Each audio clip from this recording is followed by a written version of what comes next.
Facebook's decision to suspend the former president's accounts was justified, quote, given the seriousness of the violations and the ongoing risk of violence. And no surprise, the president was not happy. Former president was not happy, saying that Facebook and other social media companies are a total. Oh, there you are. Hello. Facebook's oversight board issued. Oh, hi. I'm sorry, we got a little technology going there. My name's Aviva. What's your name? Marilyn, and this is Woof Woof. Hi.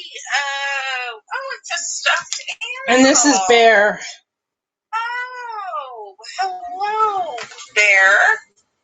That is so nice. That is so nice. So listen, I was wondering, how would you feel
Okay, sorry you ended up being muted for like a while. Should we just watch the last, listen to the last? Should I fast forward Anderson Cooper since I ended up being on Accounting the Omer call that, let me see. Or, we could just pause him. About whether the former president can use his Facebook and Instagram accounts again. And we're going to have an in-depth discussion of that decision by Facebook later in the broadcast. They said no, he couldn't have his account back. In their decision that relates directly to what Congresswoman Cheney wrote about how the former president's language provoked violence, something McCarthy and many other Republicans choose to ignore or explain away. The Facebook board repeatedly refers to the January 6th riot and writes that the former president, quote, created an environment where serious risk of violence was possible. That Facebook's decision to suspend the former president's accounts was justified, quote, given the seriousness of the violations and the ongoing risk of violence. And no surprise, the president was not happy. The former president was not happy, saying that Facebook and other social media companies are a total disgrace. And while you think about that, look what the former president wrote about Liz Cheney and the election not long after writing that about Facebook. And before we show it to you, just remember that Facebook cited the, quote, ongoing risks of violence in their rationale. Here's what the former president wrote. Warmonger Liz Cheney continues to unknowingly and foolishly say that there was no election fraud in the 2020 presidential election. Had Mike Pence referred the information on 6 dates back to state legislatures, and had gutless and clueless Minority Leader Mitch McConnell thought to expose all the corruption that was presented at the time, with more found since, we would have had a far different presidential result. Of course, the Congresswoman is correct, and the former president, marinating in Mar-a-Lago, continues to lie. Mike Pence could not have changed events. He could not have referred the information on 6 states back to state legislatures. There was no legitimate information to refer, no massive corruption discovered then or since. The Facebook Oversight Board referred today to, quote, an unfounded narrative of electoral fraud and persistent calls to action by the former president. It is exactly that kind of language got him suspended from Facebook in the first place, and is exactly what he continues to spout. Perhaps you might want to read a letter addressed to Congress today, written by a D.C. police officer who was there on January 6th. Police officer who was brutalized by the crowd. The police officer writes, quote, I struggle daily with the emotional anxiety of having survived such a traumatic event, but I also struggle with the anxiety of hearing those who continue to downplay the events of that day and those who would ignore them altogether with their lack of acknowledgement. The indifference shown to my colleagues and I is disgraceful. Perspective now from our chief political analyst, Gloria Borger, former Republican Congresswoman, CNN political commentator Mia Love. So, Gloria, Liz Cheney, you say she's making this a matter of conservatism versus cultism. Yeah. Does that actually resonate, though? I mean, it doesn't seem like there's a lot of people in the Republican Party right now who care. No, I think she's on the short end here as far as congressional Republicans, particularly in the House, are concerned, and the base of the Republican Party.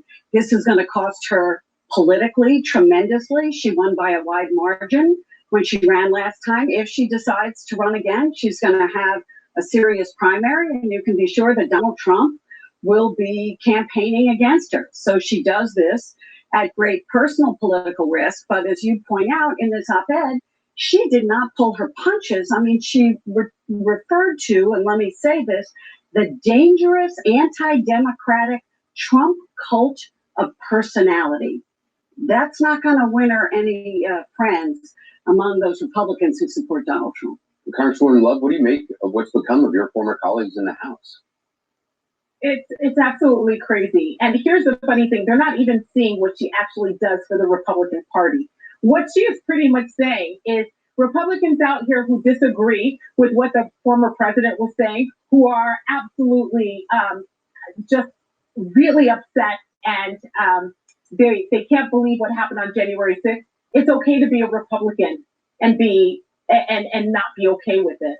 So I just don't understand why Republicans aren't embracing that she has this view, which is actually the correct view, that this president incited violence, and there's something wrong with that. And by the way, let me mention, he is the former president. I don't understand what the allegiance is. The conference allegiance should be to Liz Cheney, who is still there, and they should be focused on policy issues because they've got a lot of material to go in. Yeah, I mean, Gloria, that's the thing. They're really not talking about policy. Hello. The Republican Party has no platform because they chose not to, because they decided whatever Trump decides to talk about is the platform. Right. And so, but they're blaming Liz Cheney for this. They are saying that she's taking them off message. I mean, I've spoken to Republicans this week who say to me, oh, it's not about what she's saying about the insurrection. She's allowed to believe that. But the real problem is why she is annoying us in the Republican conference is that she's taking us off our anti-Biden message. But as you point out, they haven't spent an awful lot of time talking about policy. They've been talking about culture war, and they've been talking about Liz Cheney and kicking her out of the leadership. So I don't see them talking about policy a lot either, but they'd like to blame Liz Cheney for getting them off message. So, Congresswoman Love, where, I mean, what happened to the Republican Party? Is there, I mean, there was once talk about a big Pence. There's been talk about course correction for years, but I mean, Elise Stefanik as GOP caucus chair, if she gets Cheney's post, that certainly only ratchets up the cult of Trump. Okay, so this is really interesting, right? We're talking about Elise Stefanik, who is a great friend, who I absolutely support because she has done a great job in getting more Republican women in the House of Representatives. So they're pinning these two women up against each other. And let me just say that if you look at the American Conservative Union, if you look at at Heritage Action, Liz Cheney has a much more conservative record than Elise Stefanik has. You're talking about 78 to 44%, and then 80% to 48%. I mean, there's a wide margin there. And so I think it's really interesting because the Republican Party is going to have to figure out whether they're going to define themselves by their conservative policies or by whether they support Trump or not. And I'm telling you, they're not going to make any headway, especially with suburban women, if they continue to pin these women up against each other. It's actually pretty offensive to me. Gloria, Liz Cheney wants a 9/11 style commission focused solely on the insurrection. Kevin McCarthy does not. Or Jamie Gangel reported last night that he may not want to be called to testify about his phone calls with President Trump before such a commission. You know, they're talking about having it be about, Antifa and Black Lives Matter, wider focus other than what happened on the 6th. Beyond that, though, what's the resistance among Republicans to this commission? Well, again, they don't want to talk about what happened on January 6th. They don't want to get subpoenaed to talk about what happened on January 6th. McCarthy doesn't want to get subpoenaed to talk about it. They would rather talk about democratic socialism, and they feel that, as they call it, and they feel that this will get them kind of off message. If they could broaden it, and Cheney says in her piece, don't broaden it, you've got to keep it to what happened on that day. If they could broaden it and talk about Antifa and Black Lives Matter, then they could be a little bit more on message. But if you narrow it to January 6th, they can't. So they're opposed to what she proposes. Look, what she did tonight in this op-ed was basically say to Republicans, I know you're going to kick me out of the leadership. I know you don't like what I have to say, but I'm a true conservative who stands for the Constitution. So I'm going to do what I have to do, and you're just going to have to live with yourselves. Yeah. Gloria Borger comes from Neil Lev. I appreciate it. Thank you. I'm joined now by Washington Post columnist Michael Gerson, who spent a decade on Capitol Hill as congressional staffer for Republicans and also worked in the White House and on 3 Republican presidential campaigns. Michael, thanks for being with us. I want to read another portion of Congresswoman Cheney's new op-ed in the Washington Post. She writes about the former president's election lies, in part saying, Trump repeats these words now with full knowledge that exactly this type of language provoked violence on January 6th, and its Justice Department and multiple federal judges have suggested there's good reason to believe that Trump's language can provoke violence again. Trump is seeking to unravel critical elements of our constitutional structure that make democracy work. Confidence in the result of elections and the rule of law. No other American president has ever done this. I mean, you served in the Bush-Cheney administration. Did you ever think your party, your country, would be at this juncture? No, it's a very important op-ed for a very specific reason. The minority leader is saying that this is a political matter. And Cheney is saying that this is a constitutional matter, a matter of the rule of law, and that can't be papered over, it can't be ignored, it can't be forgotten. We do have one party that refuses to accept results it doesn't like from national elections. that is a recipe for democratic disorder. And that's the point she's making. She's making a substantive point, while all of her colleagues seem to be making political points.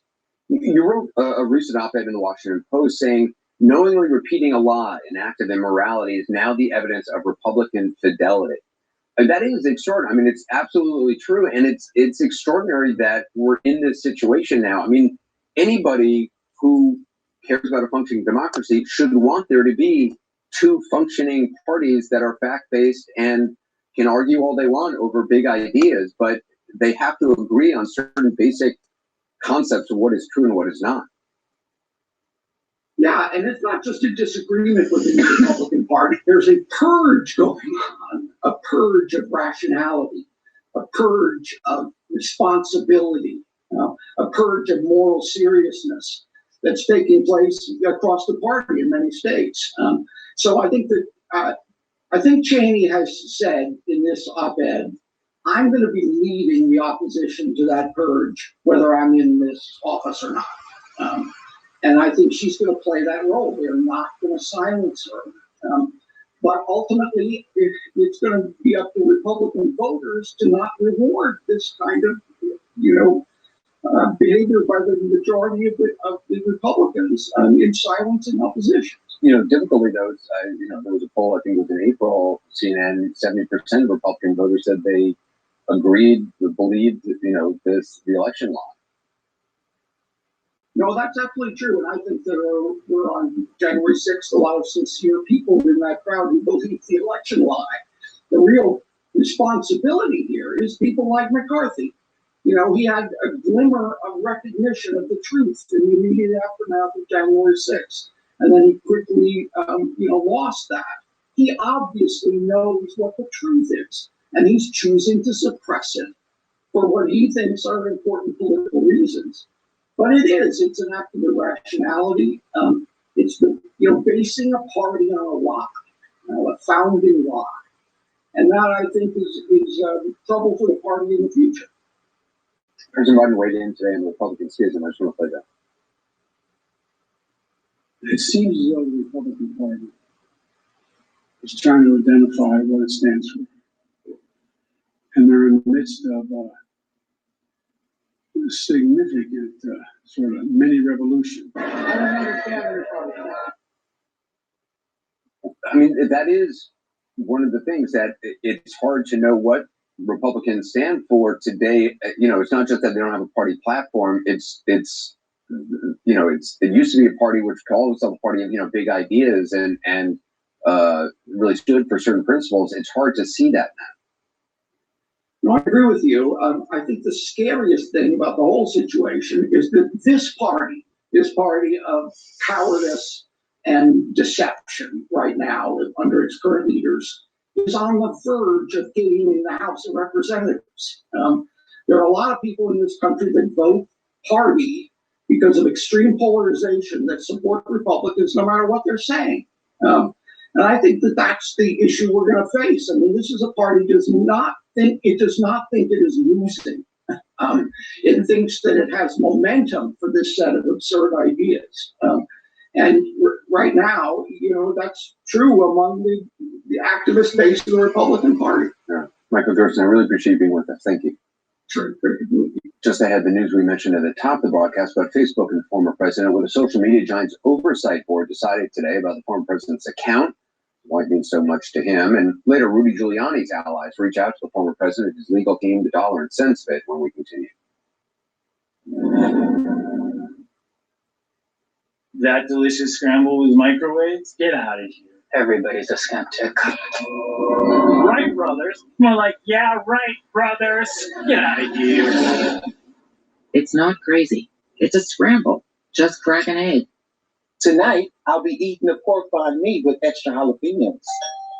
Thanks, baby. Yeah, we about to get spicy for this virtual day. Spicy like them pajama pants. Hey, the camera is staying up here. This is not the second date. I'd saved up some money and then found the home of my dreams. But my home of my dreams needed some work. So if I was a first lender that even offered a personal loan, and I didn't even know that was an option. The personal loan let us renovate our single-family house into a multi-unit home. And I got to live in this beautiful house with this beautiful kitchen. And it's all thanks to SoFi. When our daughter and the kids moved in with us, our bargain detergent couldn't keep up. Turns out it's mostly water. So we switched back to Tide. Unwashed, stains are gone. Don't pay for water. Pay for clean. It's gotta be Tide. It's time to leave the day behind. Let everything switch off. Take a big, deep breath in and put your mind to bed with Headspace. Now, 30% off. You all know your greatest strength. Glorious charm, good looks. Tom Clancy's Without Remorse is the #1 streaming movie in America. Tom Clancy's Without Remorse. Directed by Stephanie Sue, with screenplay and screenplay by Taylor Sheridan and Bruce Nichols. Rated R. Keeping your oyster business growing as you swamped. You need to hire. I need Indeed. Indeed you do. The moment you sponsor a job on Indeed, you get a short list of quality candidates from our resume database. Claim your $75 credit when you post your first job at Indeed.com/promo. Metastatic breast cancer is relentless, but I'm relentless every day. And having more days is possible with Verzenio, proven to help you live significantly longer when taken with fulvestrant. Verzenio plus fulvestrant is for women with HR-positive, HER2-negative metastatic breast cancer that has progressed after hormone therapy.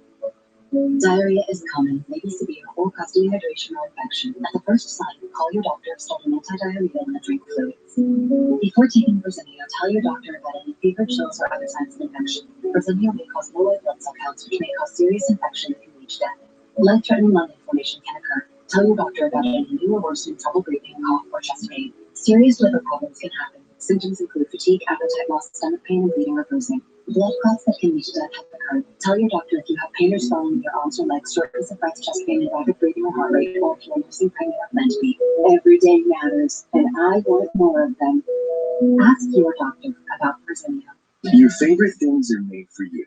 Your education should be too. The University of Maryland Global Campus was founded more than 70 years ago to serve working adults and the military. As pioneers of digital learning, we offer online courses, no-cost digital course materials, and lifetime career services. Earn your degree from an affordable, accredited state university that's made for you. No application fee if you apply by May 31st at umgc.edu. Before, we'd always be late and on everything. Now we're just late. Kids? Before, no one used to listen to me. Hello, ID? I'm cold. Before, we couldn't take in the sweet sounds of nature. Seriously. Before it can change the world, it has to change yours. The all-new, all-electric Volkswagen ID4. Hello.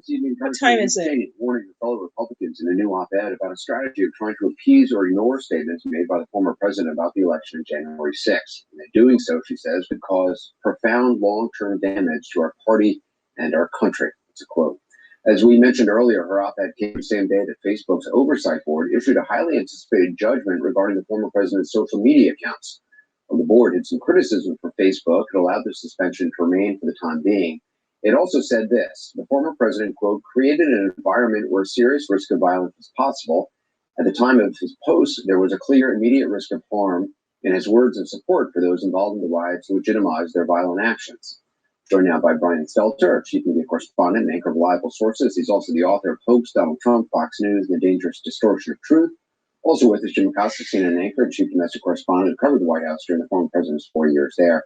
So, Brian, the oversight board upheld the suspension, also said Facebook was, quote, seeking to avoid its responsibilities, and that they will have to make a permanent decision on what to do within the next 6 months. What else did the board recommend? That's right. There's something of a surprise. It's kicking it right back to Mark Zuckerberg, who now has 6 months to come up with answers. This board is recommending that Facebook be much more clear about its rules and its regulations, what it takes to get banned from the platform. They're saying a permanent ban is inappropriate. They also, this is important, they want Facebook to have a real examination of how its platform was used and weaponized by the rioters, how its platform was used to spread the big lie.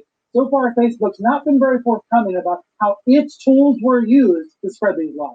And Jim, not surprisingly, former president lashed out after the decision, accused social media companies of destroying, decimating the electoral process, apparently with zero irony there. After covering him so long, it's kind of exactly what we thought was going to be happening. I mean, he is still, talking to anybody who will listen down in Mar-a-Lago, repeating these same lies over and over and over again. Yeah, Anderson, he's sort of like a snake in search of a sewer these days, and he just can't find one. I will tell you, I talked to a Trump advisor, a longtime Trump advisor earlier today, who still loves the guy, even though he feels that Trump lied about the election. And this advisor said, listen, this is the right decision that the Facebook Oversight Board made. Obviously, Trump keeps lying about the election. All right. And it's already led to violence once. It could lead to violence again. In terms of how it's impacting him, this advisor said, this is actually worse than losing re-election. This advisor said, I'm going to mute you guys, but I'm going to leave this on in case people want to comment.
severe. All right, I'm gonna turn this off. I might come back. I can come back on at She alright? I hope so. So I talked to my doctor about Humira. I learned Humira is for people who Later. still have symptoms of Crohn's disease after trying other medications. The majority of people on Humira saw significant Bye. symptoms in as little as 4 weeks, and many achieve remission that can last.